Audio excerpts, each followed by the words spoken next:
اگر کوئی صدیق اکبر کا غلام ہوتا تو کشمیر مظلوم نہ ہوتا. کیوں جی؟ کشمیر میں لاک ڈاؤن نہ ہوتا. اب بدقسمتی سے ہم نے دشمنوں کے ایجنٹ بٹھائے، ہم نے چور اور ڈاکو تخت پہ بٹھائے، ہم نے بڑے بڑے کذاب اور جھوٹے تخت پہ بٹھائے جو اقتدار میں آنے سے پہلے کچھ وعدہ کرتے ہیں اور کرسی پہ جا کے یو ٹرن، بڑے بڑے لمبے یو ٹرن، اور پھر وہ کہتے ہیں نہیں تمہیں پتہ ہی نہیں. اچھا 2 سال ہو گئے، میاں صاحب بھی 2 سال بعد کہتے تھے، سمجھ ہی نہیں آئی 2 سال کیسے گزر گئے. خان صاحب بھی کہہ رہے ہیں ابھی تو پتہ ہی نہیں لگا حکومت کیسے کرنی ہے. صدیق اکبر نے 2.25 سال میں جتنے فتنے تھے ان کا سر کچل کے رکھ دیا. صحابہ کرام رضوان اللہ علیہ مجمعین کو دور رسالت یاد آ گیا. حضور مصلی پہ ہوتے تھے، زیارت کرنے والے دست بستہ سرکار کی خدمت میں حاضر ہوتے تھے. خلیفۃ الرسول جانشین مصطفیٰ سیدنا صدیق اکبر رضی اللہ تعالیٰ عنہ نے رحمت عالم صلی اللہ علیہ وسلم کے دور کی یادیں صحابہ کرام کے سامنے تازہ کر دی. وہی جوش، وہی ولولہ، وہی جذبہ، وہی عشق و محبت. حکم فرما دیا تھا کہ بدری صحابہ نے چونکہ بڑی قربانی دی ہے، اس لیے آج کے بعد بدری صحابہ جو ہیں ان کو جنگوں پہ نہیں بھیجا جائے گا. بدری صحابہ خواہ بچے ہیں یا بوڑھے ہیں یا جوان ہیں، ان کو اب رخصت، باقی جتنے جہاد ہوں گے ان میں نئے لوگ جائیں گے جتنے ایمان لائے ہیں. انہوں نے بڑی قربانی دے لی، لیکن جس دن ختم نبوت کا مارکہ آیا تو صدیق اکبر نے پھر یہ قانون بدلا. فرمایا کوئی بدری صحابی بھی مدینہ میں نہ رہے، سب ختم نبوت کے دشمن کے لیے میدان میں نکلے. سبحان اللہ. آج اگر صدیق اکبر کا کوئی غلام ہوتا تو اللہ کی عزت کی قسم فلسطینیوں کے سینوں میں اس طرح گولیاں نہ لگتی. کیوں جی؟ قصوروار کون ہے؟ ہم خود ہیں. یہ قوم قصوروار ہے، یہ بار بار دھوکہ کھاتی، پھر دھوکہ کھانے کے لیے تیار ہے، پھر دھوکہ کھانے کے لیے تیار ہے. یہ بار بار دھوکہ کھاتی بھی ہے لیکن پھر دھوکے کے لیے تیار رہتی ہے. میرے رب نے بہت پہلے، سبحان اللہ، 1450 سال پہلے قرآن نازل ہوا تو فرما دیا تھا سچوں کے ساتھ رہنا. سبحان اللہ. اور کشمیر قراردادوں سے آزاد تو نہیں ہوگا. کیوں جی؟ ریلیاں نکالنے سے، مطالبے کرنے سے کشمیر جہاد سے آزاد ہوگا. اور جہاد آپ کو کرنا پڑے گا. طوعا و کرہن انفروا خفافا و ثقالا وجاہدوا فی سبیل اللہ. فرمایا اپنے آپ کو ہلکا محسوس کرو یا بوجھل محسوس کرو، اللہ کی راہ میں نکلو. اللہ کی راہ میں نہیں نکلو گے تو ذلت تمہارے اوپر مسلط کر دی جائے گی. موت ویسے بھی تو روز آ ہی رہی ہے نا. ہاں، ڈرائیور نے پرسوں اسلام آباد میں 4 جوان کچل دیے اور روزانہ حادثات میں سینکڑوں بندے مر رہے ہیں. زندگیاں جا رہی ہیں. تو یہ زندگی اگر جہاد میں، راہ خدا میں کسی مظلوم کی مدد کے لیے جہاد کرنے میں چلی جائے تو اس سے بڑی اور نعمت کیا ہے؟ شہادت کی موت نصیب ہو جائے.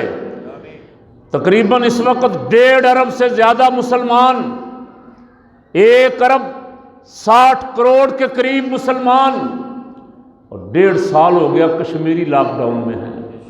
چھوٹے چھوٹے بچوں پہ ظلم ہو رہا ہے، ضعیفوں پہ ظلم ہو رہا ہے، بوڑھوں پہ ظلم ہو رہا ہے، اور دنیا نے کالے شیشے والی اینک لگائی ہوئی ہے. ان کو نظر نہیں آ رہا یہ ظلم ہوتا ہوا. اگر کسی عیسائی پہ ظلم ہوتا، کہیں کسی یہودی پہ ہوتا تو دنیا چیخیں مارتی، لیکن یہ چونکہ مسلمان ہیں اور ان کی نام نہاد جمہوریت کا چیمپئن مودی، یہ جمہوریت ہے. میں تو پچھلے 2-3 جمعے بھی سوال کرتا رہا کہ یہ جمہوریت ہے کہ امریکہ کا صدر، پریزیڈنٹ، موجودہ صدر خود اگر ہار جائے اور خود ہی کہے کہ میں اس جمہوریت کو نہیں مانتا تو پھر ہم کیسے مانیں بھائی؟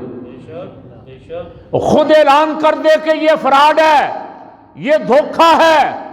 یہاں جس ظالم کو بٹھایا گیا ہے انڈیا میں، کل تک ہمارے سیکولر، ہمارا موم بتی مافیا، ہمارے نام نہاد مغرب زدہ دانشور ٹی وی پہ بیٹھ کے جس کا کلمہ پڑھتے تھے سیکولر جمہوریت، مذہب سے حکومتیں نہیں چل سکتی، سیکولرزم سے چل سکتی ہیں، اب تقریباً 2 مہینے ہو گئے سکھ بھی باہر سردی میں بیٹھے ہوئے۔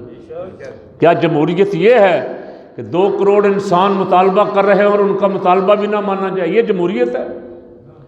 اور 1.5 سال ہو گیا مظلوم کشمیری 80 لاکھ لاک ڈاؤن میں ہیں، مارا جا رہا ہے، بھوکے پیاسے ہیں، ان کی بات نہ سنی جائے، یہ جمہوریت ہے؟ اب میں نے جو فیصلہ کر دیا، میری زبان سے جو نکل گیا بس وہی رہے گا؟ تو میں پوری دنیا کو پیغام دے رہا ہوں اور کئی مہینوں سے دے رہا ہوں کہ ان مظلوموں کی مدد کے لیے میدان میں نکلو، اور خاص کر کے امریکی نئے صدر سے کہتا ہوں کہ پرانی روش بدلو، یہ ظلم والی روش بدلو۔ مسلمان ملک چھوٹا سا بھی اگر کوئی کام ہو تو اس میں چڑھ دوڑتے ہو، کبھی افغانستان پہ کبھی عراق پہ، لیکن 70 سال ہو گئے تمہیں کشمیر نظر نہیں آ رہا، تمہیں فلسطین نظر نہیں آ رہا، نہ فلسطین کے بچے نظر آتے ہیں، نہ وہاں کے بیمار اور بوڑھے نظر آتے ہیں، اور پھر اپنے آپ کو نام نہاد انسانیت کا لمبردار بھی کہتے ہو، مہذب اور تہذیب یافتہ بھی کہتے ہو کہ ہم 21ویں صدی میں ہیں۔ اللہ کی قسم تم تو دور جاہلیت والے بدترین ظالم جو تھے ان سے بھی بدتر ہو۔ وہ بھی کسی کو ڈنڈے سے مارتے ہوں گے، کسی کو تلوار سے مارتے ہوں گے، تم بموں سے مار مار کے انسانیت تباہ کر رہے ہو، اور تمہاری آنکھوں کے سامنے ظلم ہو رہا ہے، تم بے حس ہو گئے ہو۔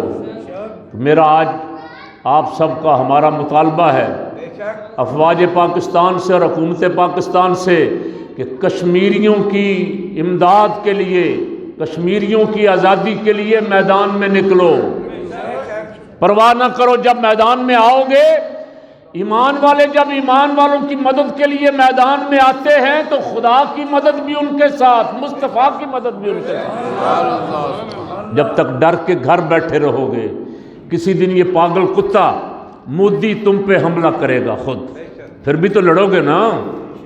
کیوں جی؟ وہ روز کرتا ہے، سرحد پہ 2-4 بندوں کو مارتا ہے، پھر بھی تو جواب دیتے ہو نا؟ تو یہ ہمارا حق ہے، ان مظلوموں کا رائٹ ہے کہ ان کے لیے خالی قراردادوں پہ نہ رہیں، ان کے لیے میدان میں نکلیں۔ اور ہمارے سفیر جتنے باہر کے ملکوں میں بٹھائے ہوئے ہیں، ان میں سے بہت سارے خبیث قادیانی ہیں جو کشمیر کا مسئلہ ہی نہیں اٹھاتے، باہر جا کے تنخواہیں لیتے، عیاشی کرتے، ملک کا پیسہ برباد کرتے ہیں، وہاں نام ہی نہیں لیتے۔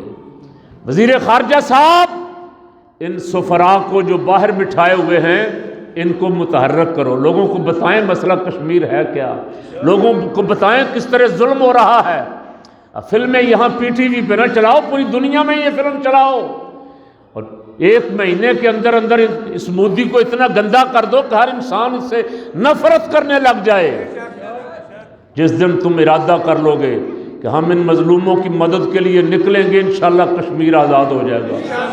اونچی کہہ دیں میری تمام تر حمایت، آپ کی تمام تر حمایت، ہماری دعائیں، ہماری تمام اخلاقی سیاسی حمایت ہمارے ان کشمیری بھائیوں کے ساتھ ہے انشاءاللہ العزیز۔ جب بھی کبھی وقت آیا تو ہم پہلے بھی ان کے ساتھ کھڑے ہیں، پھر بھی ان کے ساتھ کھڑے رہیں گے، جان بھی قربان کرنی پڑی کریں گے۔ ہم ان کو اس ظلم سے آزاد کروانے والے موقف کے ساتھ کھڑے ہیں۔ اللہ کریم آج چونکہ بڑا دن اس لیے کہ سیدنا صدیق اکبر کا یوم وصال ہے، اور 5 فروری دونوں اکٹھے ہو گئے۔ مولا صدیق اکبر رضی اللہ تعالیٰ عنہ کے جہاد، ان کی جاں بازی اور جاں نثاری، ان کی جرت اور شجاعت کا صدقہ کشمیریوں کو آزاد فرما دے، اس ملک کو صدیق اکبر کا غلام عطا فرما دے۔ وما علینا الا البلاغ، جن حواب نے سنت ادا